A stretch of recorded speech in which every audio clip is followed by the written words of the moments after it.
Dude, Wong again. Dude, back at it, bro. You gotta love Wong. Boom. You looking for this? Welcome back to Boom Shot. I'm Kale. This is Colby, and the new episode of Marvel's What If is out. And let's just say, this might be my favorite episode so far. It was crazy, dude. Banger, On the edge of my seat the entire time. Thank you guys for watching, and let's jump right into it. All right, so let's open up with a recap. Okay, so the episode starts off with Hulk being bifrosted. We're coining that term? Bifrosted? Bifrosted with a TM. It's super scripted. Okay, so like in Infinity War, he's bifrosted into the Sanctum Sanctorum saying Thanos is coming. Yeah, so this episode it ties right along with Infinity War, same timeline. It was a kind of solemn, same thing. It opens up with the Bifrost and he crashes into Sanctum Sanctorum. Yeah. He's like, Thanos is coming. Yeah. Thanos is coming. And then he gets up, he's like, where is everybody? So it was kind of a weird scene, but I loved it, dude. But so he does go outside and he sees Ebony Maw and Cold Obsidian beaming down.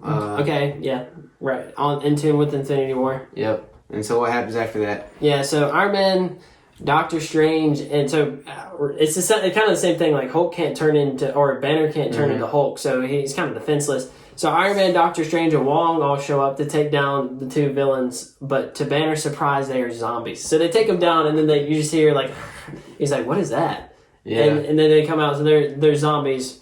And Hope Van Dyne, Wasp, saves the Hulk or Banner and takes them back to their headquarters, and with their team. So who's their team? Who's the Revengers? So we see this this scene of Spider-Man breaking down the team. Yeah, I love that, dude. I know it reminded me if y'all have ever seen the show Marvel's Ultimate Spider-Man. It kind of reminded me of something like that. It was really cool, but it was kind of like an intro video for like a TV show. So the team is Spider-Man, Happy Hogan, Okoye, Sharon, Carter, Hope, Van Dyne, Kurt from Kurt Old Babiaga.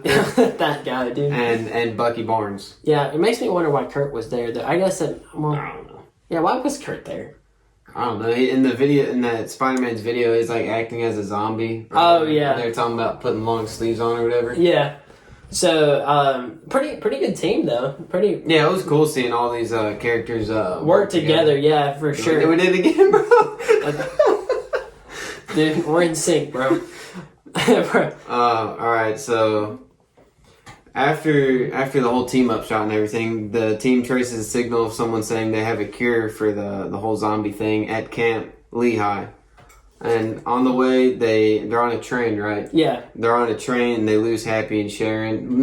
Happy goes down before they get on the train. Yeah, we're kind of speeding through it basically, but Happy went down before they got on the train. Sharon goes down on the train in a tussle with Captain America. Captain America. It's kind of sad. And so when they get to Camp Lehigh, they discover a horde of zombies. And dude, there's a ton of those. Oh yeah, dude. There was no way they were getting through, dude. In between them and not even Captain Marvel has enough plot armor, dude. I wonder what Captain Marvel's doing right now, man. She would have just posed and they would all evaporated. So there's a bunch of zombies in between them and the base. And Hope goes big and sacrifices herself to safely transport our heroes to the other side of the fence. Dude, that was an emotional scene. And so we hadn't mentioned yet, I don't think, she got a cut on her in that. So she had already been exposed to the virus, which makes no sense how she didn't instantly turn to a zombie. Science, molecules, convenience. But she basically was like, I'm going to turn to a zombie anyway, might as well sacrifice myself for the greater good. Because she's actually the one who caused this. We didn't she's the one who not the one who caused it really. It's not her fault, but it's not her fault. The virus came from the quantum realm from Janet Van Dyne when they went to go save Hope's mom. So that's kind of where it came from. So Hank was the first one infected, and then it was Scott, and then it just spread all over San Francisco. We'll get into that, but we don't know exactly where she got it from. Janet. No, not at all. Yeah, we don't know. It's kind of interesting though. She was the first one infected. But she sacrifices herself and dies. That was a really emotional scene because at the end, kind of in the middle, Spider-Man was talking about just being optimistic. Spider-Man was talking about how there's a way that they can beat this or whatever, and she was like, as she was dying, she's like, keep on smiling. Yeah, I know. It was really interesting. That was a really good scene. So, they discover. So they get over to the camp and they discover that Vision was the one sending them the signal, and that the Mind Stone is the cure. It can also stop the zombies. It stops the zombies from coming in and attacking him. So, and to prove that the Mind Stone is a cure, he shows them recovered Scott Lang, but it's just Scott Lang's head, and like kind of like in an Alien movie, you know, they just got like the heads in the containers. Or whatever. It was really interesting, but Scott's so funny. He's cracking the dad jokes. Yeah, cracking me up. So Bucky goes looking for a transport because they decide that they're going to go to Wakanda and get a satellite to broadcast the Mind Stone's frequency to cure everybody. And he finds T'Challa, who tells Bucky that them being there is a trap. At this point, dude, I was like, oh, Lord. Yeah, no, because he shot at that piece of glass, and then you kind of like hear a zombie noise, but you don't know who it is. And then and then T'Challa's like, oh, it's a trap. It's a trap. Oh, dude. And at this point, the episode's ramping up, dude. Oh, yeah. So we find out that Vision lured them there to feed them to, as that character you're mentioning, Wanda. Yeah. It was Wanda, dude. So Wanda awakens and eats Kurt. Oh, no, dude. Rip Baba Yaga, man. And then, so Vision then causes the building to collapse, trying to trap Wanda, and Okoye dies at Wanda's hands. So... when the building collapses. Yeah, so basically Okoye, they escape with Black Panther, and Okoye gets trapped by Wanda. Like, she gets caught in the thing, right? And she's like, Wakanda forever or whatever, and T'Challa escapes. It was a really good scene. And then Vision causes the building to collapse, trying to not kill Wanda, because he knew that Wanda would survive, but trying to contain slow her down and stuff. Yeah. And so they try to make an escape, and Bucky sacrifices himself to... With Cap shield, dude. The Star Spangled, I don't know what they call it, shield, I guess. Goes down with the fight. You gotta love it, though. It was a real... man. So our heroes are just dropping one by one, man. Oh, yeah, dude, like flies. It's like every horror movie you've ever seen. Yeah. And then so Vision then rips the Mind Stone out of his head and dies. And gives it to our heroes for the cure. Yeah, so basically he's like, I have to atone for my, my sins or whatever. So he rips the Mind Stone out of his head. And he didn't want to leave Wanda either. Yeah, so that was kind of, because I was thinking, I was like, why in the world would he just rip the Mind Stone out of his head? And he could have gone with him. But he couldn't leave Wanda, which was, I guess I understand it. And so he basically, takes the Mind Stone out of his head, killing himself and to save for the greater good.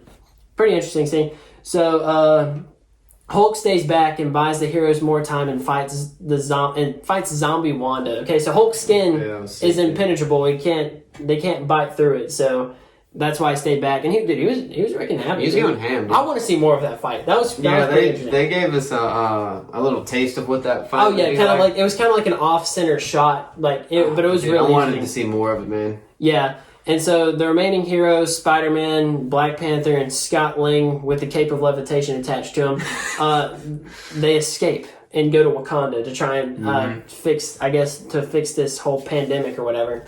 Interesting. But the episode ends with them entering the shield of Wakanda into, I think the city's name is Birnin-Zana. And you just see zombie Thanos holding up an infinity gauntlet, just waiting for them to come with the Mind Stone, which really doesn't make any sense to me. I'm just going to say this. I mean, I understand that it's what if, but the only reason that he went to Wakanda was because that's where the Mind Stone was. So if the Mind Stone wasn't there, why didn't he go to Camp Lehigh where it was? You know what I'm saying? That's kind of like my nitpick with it, but yeah, I mean, it's just an episode of What If. So I guess he just kind of knew they were going there. Maybe I don't know. Yeah, I mean, with all the other Infinity Stones on. Either way, dude, Zombie Thanos is probably a menace. But yeah, I mean, we'll speak on this more later. But I hope we get a continuation of this, dude. Oh yeah, for sure. It kind of seemed like they were setting one up. Maybe, I think so. Maybe. I think so. We got like 2 more episodes, 3 more episodes left.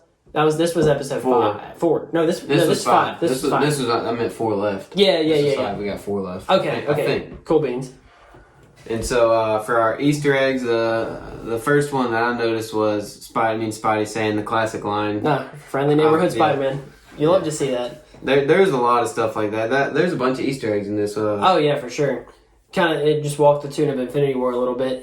So Spider-Man says, always aim for the head. I mean, like I said, walking the tune of Infinity War, Thor should aim for the head. Yeah, and that was during his little montage he was making. Yeah. He was saying how to kill the zombies. Yeah, that scene was fantastic. He was like, I think he said, always aim for the head. That's the only way to kill him or something. Mm-hmm. So, and this takes place during Infinity War, like you said. So, I mean, that's a good spot. So then Bucky says, sorry, pal, I guess, after he kills Cap, he says, sorry, pal, I guess is the end of the line. My dude, I was just shocked at how they were just slaying Avengers, we'll never get them back, who cares? And then Okoye Falcon, right? Yeah, she slices Falcon in half, and Bucky's like, man, I should be sad, but I'm not.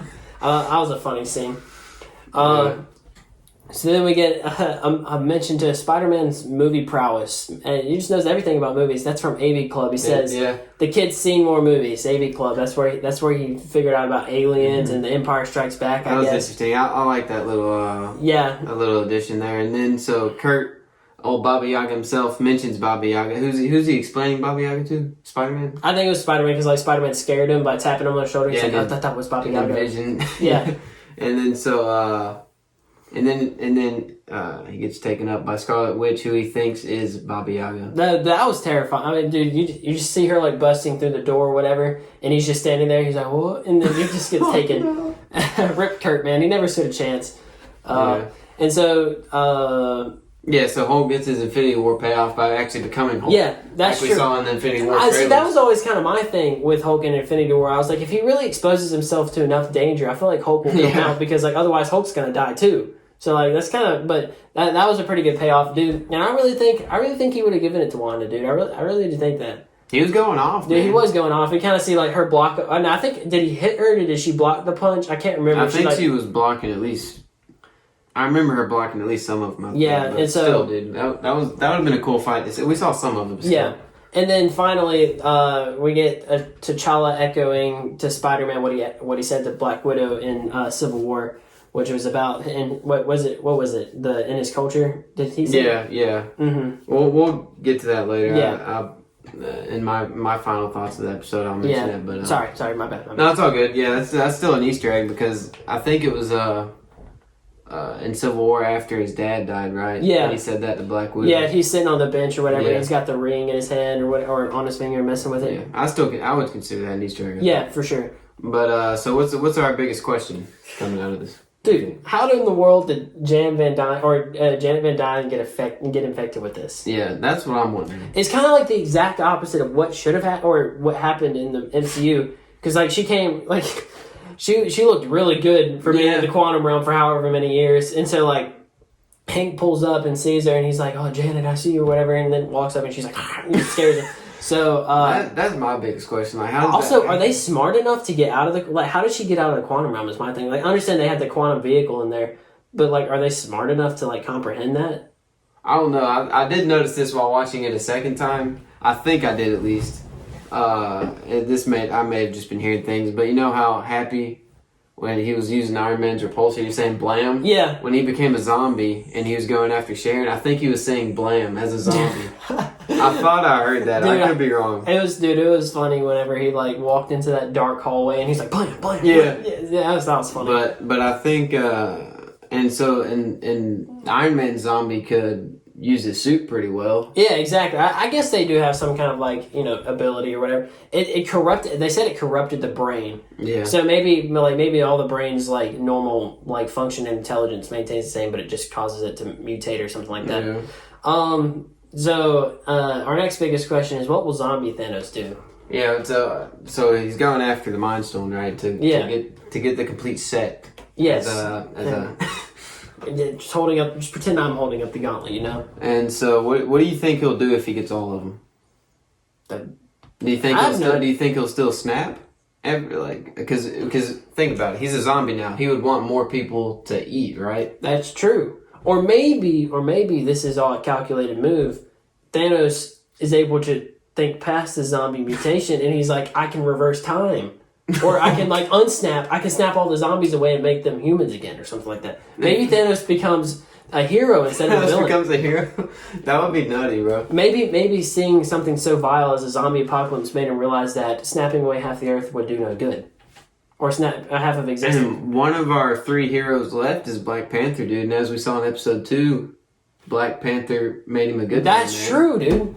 It's the T'Challa effect. Yeah, we got a chance. We got a chance, dude. But, I mean, the way it ended didn't look very good. But, I mean, that's just, it's a rogue theory. Just throwing it out there. That would be nutty, man. Another big question that we have is kind of what we were just talking about. Will there be a continuation of this episode? I like to think there would be. I think there will. I told my brother at first, I was like, I don't think they'll continue it. This kind of seems like a one-off story. But then as I started thinking about it more, I was like, I can see it. I think they will. The only 2 things that I can think of that we haven't seen in this season of What If that were in the trailer is Killmonger in Iron Man in the first Iron Man movie, and then Party Thor with Party Thor in general, and then Party Thor with all of the with Gamora, T'Challa, Star Lord. So it's a good chance. We still got 4 episodes left, and even if we don't get it this season, maybe season 2. Or maybe just going through the multiverse of madness and you just see a zombie apocalypse. That would be interesting too, because they can still. I mean, theoretically, they can animate it in the multiverse of madness because they don't have to do a live action scene because it's just in the multiverse. So because this is going on somewhere in the multiverse. I hope so. This episode was very interesting. I watched it. I was watching it just in the middle, I was in class. And I was just sitting there watching it, and I was like, dude, this is crazy, dude. Scott Lang had me cracking up, dude. So you weren't driving this time? No, I wasn't driving. I wasn't in class. It was before class started. Okay, it was before class started. Okay, I got you. Yeah, I couldn't help myself. But, so our last question is, how did Iron Man get bitten with this suit? And yeah, exactly. That doesn't make any sense. So, he was wearing Mark 50, I'm pretty sure, which is nanotech, obviously. And that suit, since Mark 46 in Civil War, allowed Ant-Man to get into it, Iron Man constantly upgrading suits, stopped Ant-Man and Vision from being able to phase through his suit because the nanotechnology vibrates at a frequency that's impossible to pass through. I don't know, man. So it doesn't make any sense to me. How in the world did he get bitten? Unless he just, they just chipped away all of his nanotech armor, but I don't think they have that kind of strength. Unless, that doesn't make sense to me. Well, maybe, they got Strange first somehow. That's true. He was able to... He got through... I don't know. It's really weird. Well, maybe that wasn't our last question, because we were talking about this before we started filming. Where's Thor? What's Thor up to right now? Well... Which we know what he's doing. Yeah. So if this follows the tune of Infinity War, Thor just got waxed by Thanos. Right, so... But Thanos became a zombie, so what do we think Thor... Do you think he's a zombie right now? No... Because it was an Earth isolated virus, so whenever Thanos showed up to Earth. That's when you think he got it? That's when he got it. But he would have had a bunch of Infinity Stones. But also it doesn't make sense because they said Wakanda was the last remaining sanctuary. So Thanos must have had to go somewhere before he came to Wakanda to get the virus. You know what I'm saying? Does that make any sense? Maybe to get the time stone. Yeah, so he may have gone... Did Doctor Strange die? I don't think Doctor Strange died. If he did... Well, Doctor Strange has the time stone. Yeah. So he had... Well, did Wasp kill him? She killed Iron Man. I know that much. And then Wong got his head chopped off in the... I thought she got all of them. I could be wrong. Yeah, she may have. So anyway, but the point is that, if Wakanda was the last remaining sanctuary, he still needed to get the time stone before he went to Wakanda. So he, in order to spread it to Wakanda, he would have had to get it somewhere else. But... Because even he can't pass through that shield without the space stone, but, the Mind Stone wasn't there. Yeah. At least, as far as we know. But so if we get an episode 2 or 3 or whatever, dude, I hope we get Thor like in Infinity War when he dropped into Wakanda, man. Oh, dude, that would be magnificent, dude. Bring in the axe, bro. He needs the axe, dude. That would be epic. I kind of want to see a Spider-Man versus Thanos 1v1 too. Yeah. That would, because obviously it's animation, they're gonna make him more overpowered, but that would be sick, dude. Spider-Man v Thanos. With the cape of levitation and Scott Lang head, dude. I really want to know what's going to happen in this universe, in the multiverse. Marvel, you're most likely not watching this video. But if you are, please make an episode 2. Please. Yeah. I low-key feel like they might continue it just because. It was kind of a big selling point. In the trailer, that was something big. Yeah. Was the zombie. We'd have to go back and watch it. Maybe there were shots in the trailer that we didn't see. That's a good point, dude. Yeah. So maybe we'll go back and watch and update y'all. So that was kind of our last question. And another question that we had was kind of how the Avengers were fighting at that point. So how were they back together? But that's I guess it kind of makes sense because they were going to get back together to fight Thanos anyway. Yeah. So something that big brought them back together. And so now we head into our final thoughts, and I'll let you take it. So I'm not gonna lie, I teared up towards the end, man. When we were talking about when T'Challa was talking to Spidey, dude, that had me tearing up, man, because Chadwick Boseman passed away, and just hearing him say that, dude, I feel like I don't know if he actually said that in the episode. That's what I was wondering. I'm wondering if they just maybe snatched it from Civil War. And kind of... I kind of feel like that may be the case, kind of to honor that's his what, memory. that's what I'm saying, though. Either way, though, dude, that scene was emotional. Oh, it was, yeah. You got 3 remaining people. You know, one of them's just a head, and Black Panther's incapacitated. His leg was cut off. So it's basically Spider-Man at this point, and Spider-Man's talking about, thinking about all the people they lost today. He's like, you can't see another one go. And he says, in my culture, death is not the end. They're still with us as long as we do not forget them. Yeah. Very, it was emotional, dude. Very good scene, too. But then, of course, it gets ruined because, Thanos is holding, they walk in, or they stroll into Wakanda, and Thanos is just like, waiting for him. Yeah. But, yeah, I like this scene. I hope they continue this episode. I could see it. Me too. If not in season 1, I definitely think in season 2. I feel like there would be arcs. Like, I feel like in season 2 they might continue Peggy as the captain, as the new captain of the Avengers or whatever. I could definitely see that. I also my final thought on the tune of Wanda versus Hulk. I kind of want to see more 1v1s, dude. Give me a Thor versus Captain Marvel, please. And actually do it justice. So sick, and actually do it justice, please. Or like a Shang-Chi versus, or Shang-Chi versus Spider-Man not Spider-Man, Captain America or Black Panther. Yeah. Something like that. Definitely would be interesting. But that's kind of my Oh, dude, I would love to see 1v1s like that too, man. Oh, it would be magnificent, dude. Dude, Hulk versus Wanda, I was like, dude, show me more of that, please. I was watching it. But that's pretty much all we got. I hope you guys liked the video. Thanks for watching, and see you in the next one.